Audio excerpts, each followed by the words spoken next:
Tahukah kamu akan Bapak Soekarno? Fakta unik Bapak Proklamator Indonesia, Bapak Presiden Insinyur Soekarno, bagian 1. Bapak Soekarno merupakan proklamator kemerdekaan Indonesia bersama dengan Muhammad Hatta pada tanggal 17 Agustus 1945. Soekarno lahir dari pasangan Sukemi Sodiharjo dan Ida Ayu Nyoman Rai di Surabaya, 6 Juni 1901. Ketika dilahirkan, ia diberi nama Kusno oleh orang tuanya. Tapi karena sering sakit, ketika berusia 11 tahun namanya diganti menjadi Soekarno oleh sang ayah. Soekarno pertama kali bersekolah di Tulung Agung sebelum akhirnya pindah ke Mojokerto mengikuti orang tuanya. Awalnya ia bersekolah di Eerste Irlande School sebelum dipindahkan ke Europees Lager School atau ELS. Pada tahun 1919, Soekarno menyelesaikan pendidikannya di ELS dan melanjutkannya ke HBS di Surabaya. Ia berhasil diterima di HBS berkat bantuan HOS Cokro Aminoto yang merupakan teman baik ayahnya. Di saat rehat sesaat pada sidang BPU PKI, Soekarno beserta Muhammad Yamin sependapat mengusung semboyan Bhinneka Tunggal Ika. Buah pikiran tersebut merupakan kata-kata yang diambil dari kitab Sutasoma karya Empu Tantular semasa Majapahit pada abad ke-14. Founding Father kita menginginkan negeri ini dihuni beragam orang, suku, agama, identitas, budaya, dan segunung perbedaan lainnya, namun semuanya tetap satu di bawah payung bernama Indonesia. Para founding father kita ingin menanamkan prinsip toleransi sebagai ruh dan jiwa bangsa Indonesia. Ide ini hadir bukan dari ruang kosong, tetapi karena ibunya beragama Hindu dan ayahnya beragama Islam. Berbeda-beda, tetapi pada hakikatnya bangsa Indonesia itu merupakan tetap satu kesatuan. Sungguh merupakan suatu semboyan yang sangat indah dan tepat bagi bangsa ini. Sekian dari saya, jangan lupa untuk subscribe ya.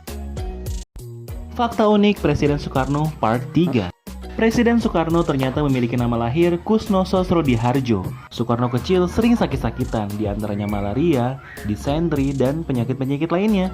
Bahkan sang ayah pernah melakukan tirakat tidur di bawah ranjang anaknya agar sang anak segera sembuh. Selepas sang anak sembuh, Raden Sukemi mengatakan bahwa namanya harus diubah supaya tidak lagi sakit-sakitan.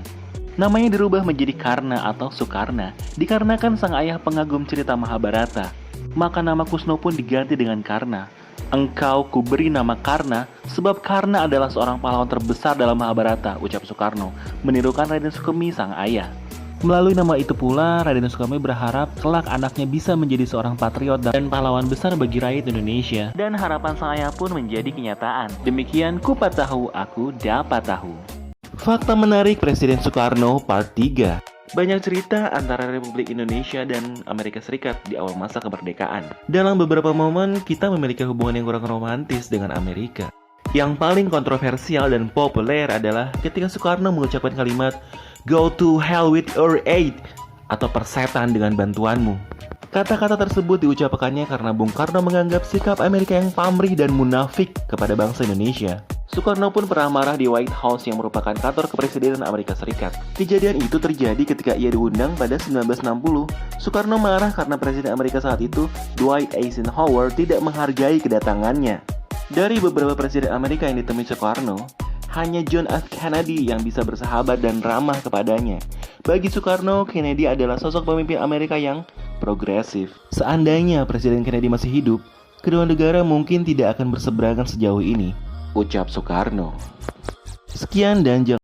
Fakta menarik Bung Karno Part 4. Pertemanan Bung Karno dengan banyak tokoh dunia tidak bisa dianggap remeh. Bahkan beliau begitu dihormati oleh begitu banyak tokoh dunia di masa itu, dikarenakan ide brilian dan wibawanya. Dikenal dengan karakternya yang supel dan suka bercanda, Soekarno berhasil menjalin persahabatan dengan John F. Kennedy.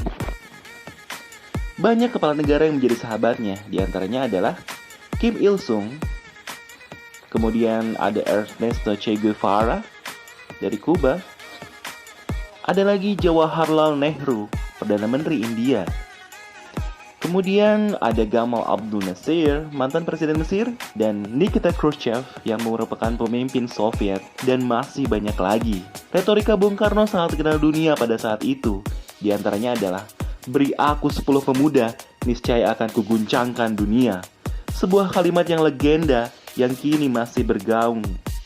Fakta Bung Karno Part 5, Jejak Soekarno di Negeri Beruang. Ketika berkunjung ke Leningrad, Soekarno melihat sebuah bangunan menara dengan kubah biru, serta simbol bulan sabit yang sangat cantik. Soekarno pun heran bangunan apakah itu. Bung Besar pun minta untuk singgah di bangunan tersebut kepada para pengiringnya. Setelah singgah, tak ayal betapa terkejutnya Bung Karno melihat bangunan tersebut ternyata masjid dengan kondisi tak terurus dan berubah fungsi menjadi gudang. Melihat hal tersebut, Soekarno merasa sedih. Ketika kembali bertemu dengan Khrushchev, Bung Karno mengatakan kepadanya untuk menyerahkan kembali masjid tersebut kepada umat Islam yang berada di Uni Soviet saat itu. Soviet yang saat itu sangat menghormati Presiden Soekarno pun mengabulkan permintaan dari proklamator Indonesia ini. 10 hari setelah kunjungan Presiden Soekarno, bangunan ini telah berfungsi kembali menjadi masjid.